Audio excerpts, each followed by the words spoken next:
todo lo que nos haga recordar a los que estuvieron antes que nosotros. Nosotros somos lo que ellos fueron, somos el resultado, vamos, no somos exactamente lo que ellos fueron, pero somos el resultado. Cada pueblo es distinto, es igual, pero es distinto porque depende de la historia de dicho pueblo. El nuestro pues tiene la suya, ni mejor ni peor. Entonces, el patrimonio cultural para mí es la memoria de lo que hicieron, tanto desde el punto de vista arquitectónico, como histórico, como literario, en fin, todo lo que tenemos. Por ejemplo, literariamente hablando, es un poco difícil porque los vascos no hemos escrito. Sin embargo, tenemos la literatura oral, y gracias a la literatura oral nos han llegado todas las leyendas, las tradiciones, pues se han contado de padres a hijos, y así ha de seguir. Tenemos que seguir contando y tenemos que seguir insistiendo, porque si no se olvida. Corremos el peligro de perder lo que tenemos. ¿Estaría bien? No. ¿Estaría mal? Sí. Pero bueno, ¿y qué más da? Son cosas viejas, ¿no? Son cosas que ya, ¿a quién le interesa? ¿A quién le interesa? Pues a muchos nos interesa. Nos interesa para poder entender la situación actual, tenemos que conocer la situación anterior. Para saber por qué somos así, tenemos que saber cómo eran ellos. Tenemos que saber por qué se construye, por qué se vive de una manera particular, aquí, que ya te digo, no es diferente, es igual que en toda, o sea, es la nuestra, ni mejor ni peor.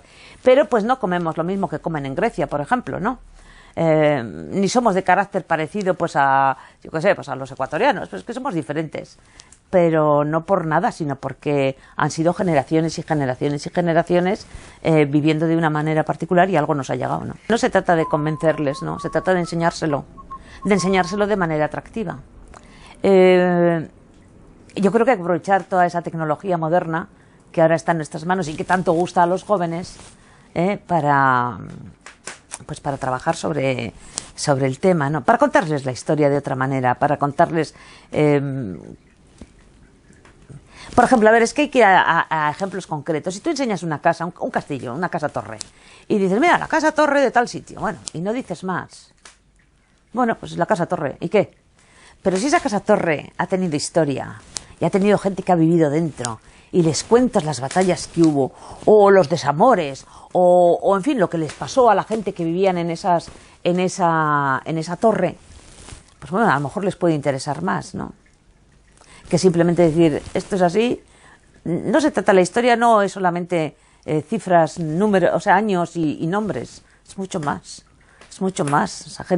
La gente que vivía hace 2 siglos, hace 3, hace 10, pues pensaban, sentían, hablaban, luchaban, en tanto y cuanto seamos capaces de entender un poco por qué hicieron o hacían o hablaban o se comportaban de esta u otra manera, a lo mejor somos capaces también de entendernos a nosotros mismos, ¿no? No, porque al fin y al cabo está ahí, cuando está, hasta que desaparece. ¿Cuántas cosas han desaparecido, no? Y bueno, o te dices, bueno, pues estas son historias viejas. Por ejemplo, la mitología vasca. La mitología vasca es patrimonio de este pueblo. Es de tal riqueza que asombra. Tenemos en este pequeño pueblo un porcentaje de historias y personajes mitológicos más elevado que en cualquier otro pueblo de Europa. Y mírate lo que estoy diciendo, ¿eh?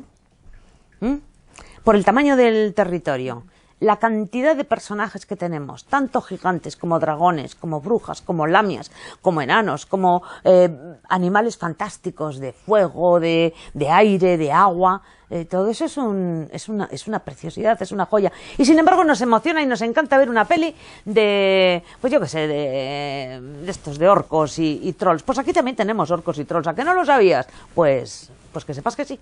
Entonces, pues todo eso es parte también de nuestro acervo cultural. Porque si han llegado a nosotras esas leyendas, ya te digo, no es porque las hayamos escrito o porque alguien las haya escrito, sino porque se han transmitido oralmente. Y han llegado, fíjate tú, que podían haber desaparecido hace tiempo, pues han llegado. Porque hubo algunas personas que se preocuparon de recogerlas antes de que desaparecieran del todo, y por eso las tenemos.